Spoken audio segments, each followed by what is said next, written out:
Hello friends, welcome back to my channel সোনার রান্নাবাটি। সোনার রান্নাবাটিতে তোমাদের সবাইকে স্বাগত। আজকে আমি তোমাদের সাথে নিরামিষ ছোলার ডালের রেসিপি শেয়ার করতে চলেছি। অনুষ্ঠান বাড়ির মতন ছোলার ডাল কিভাবে বাড়িতে সহজে বানাবে সেটাই আজ আমি তোমাদের সাথে শেয়ার করব। আমি প্রথমে মেজারিং মাগের 2 কাপ ডাল এখানে নিয়ে নিয়েছি। মোটামুটি 400 গ্রাম মতন ডাল আছে। সেই ডালটাকে প্রথমে ভালো করে বেছে নিয়েছি, তারপর ভালোভাবে ধুয়ে নিচ্ছি। যতক্ষণ না পর্যন্ত সাদা জল বেরোচ্ছে ততক্ষণ ধুয়ে নিচ্ছি। 2 কাপ ডালের জন্য আমি এখানে 3 কাপ জল ব্যবহার করছি। যেহেতু ডালটাকে আমি আগে থেকে ভিজিয়ে রাখিনি, তাই একটু বেশি পরিমাণে জল ব্যবহার করছি। তোমরা যদি আগে থেকে ডালটা ভিজিয়ে রাখো তাহলে 2 কাপ জল দিও। এর সাথে পরিমাণ মতন লবণ আর সর্ষের তেল দিয়ে আমি প্রেসার কুকারের ঢাকনাটাকে বন্ধ করে দিচ্ছি। 4টে ফুল সিটি দিয়ে নিয়ে ঢাকনাটাকে আমি খুলে দিচ্ছি। যখন ভেপার পুরোপুরি রিলিজ হয়ে গেছে তখনই কিন্তু আমি ঢাকনাটা খুলে নিয়েছি। দেখতেই পাচ্ছ ডালটা খুব সুন্দরভাবে সুসিদ্ধ হয়ে গেছে, আর একদম বেশি পরিমাণে জলও আর এর মধ্যে নেই। তোমরা যদি আমার চ্যানেলে নতুন হয়ে থাকো তাহলে সাবস্ক্রাইব করে দিয়ে পাশে থাকা বেল আইকনটা প্রেস করে দিও। অন্য একটা কড়াই গরম করে নিয়ে তাতে পরিমাণ মতন সর্ষের তেল অ্যাড করে দিলাম। তেলটা গরম হয়ে গেলে 1 চামচ মতন জিরে ফোড়ন দিচ্ছি।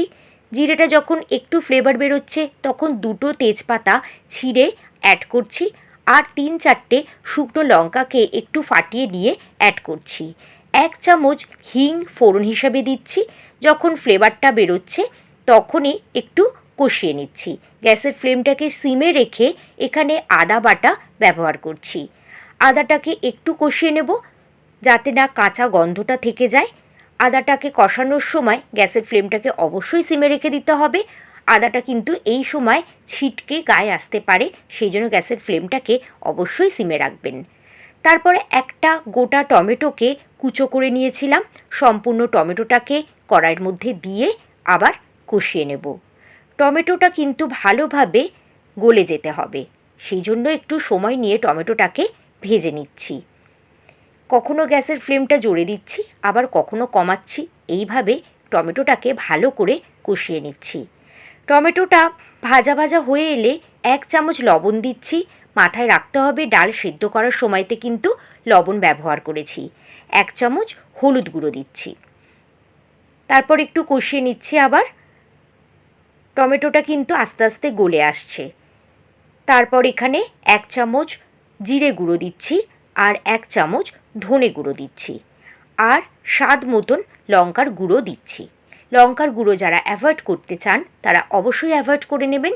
আমি এখানে কালারের জন্য আর অবশ্যই স্বাদের জন্য অল্প একটু লঙ্কার গুঁড়ো ব্যবহার করলাম। তারপর স্বাদ মতন 2 চামচ চিনি দিচ্ছি। চিনিটা অপশনাল, আপনারা যারা চিনি পছন্দ করেন না তারা অবশ্যই অ্যাভয়েড করবেন। যেহেতু নিরামিষ রান্না সেহেতু একটু মিষ্টি না দিলে নয়, তাই আমি এখানে 2 চামচ চিনি অ্যাড করলাম। তারপরে কষে নিয়ে সম্পূর্ণ ডালটাকে কড়াইয়ের মধ্যে ঢেলে দিলাম। ডালটাকে খুন্তির সাহায্যে আস্তে আস্তে মশলার সাথে নাড়িয়ে নিচ্ছি, কারণ ডালটা বেশি জোরে নাড়ানাড়ি করলে একদম গলে স্ম্যাশ হয়ে যেতে পারে। অন্য একটা কড়াই গরম করে নিয়ে তাতে সর্ষের তেল অ্যাড করে দিয়ে তেলটা গরম হয়ে গেলে আমি আগে থেকে কুচনো নারকোল ধুয়ে নিয়ে রেখেছিলাম সেটাকে অ্যাড করে দিচ্ছি। নারকোলটাকে একটু লাল লাল করে ভেজে নেব।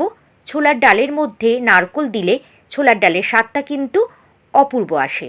তারপরে তেল ঝরিয়ে নারকোলটাকে তুলে নিচ্ছি। এরপর ওই কড়াইতেই ওই সেদ্ধ মশলা দিয়ে কষানো ডালটাকে আবার ঢেলে রাখছি। ঢেলে নিয়ে গ্যাসের ফ্লেমটা একটু জোরে দিয়ে এবার ফুটিয়ে নেব। তখন নারকোলগুলোকে ভেজে রেখেছিলাম অ্যাড করে দেব। নারকোলগুলো অ্যাড করে দেওয়ার পর আমি এখানে 1 মুঠো কিচমিচ ধুয়ে নিয়েছিলাম, সেটাকেও অ্যাড করে দিচ্ছি। আপনারা যদি এটা পছন্দ না করেন তাহলে এটা স্কিপ করে যাবেন। তারপরে একটু জোরে দিয়ে ফুটিয়ে নিচ্ছি ডালটাকে।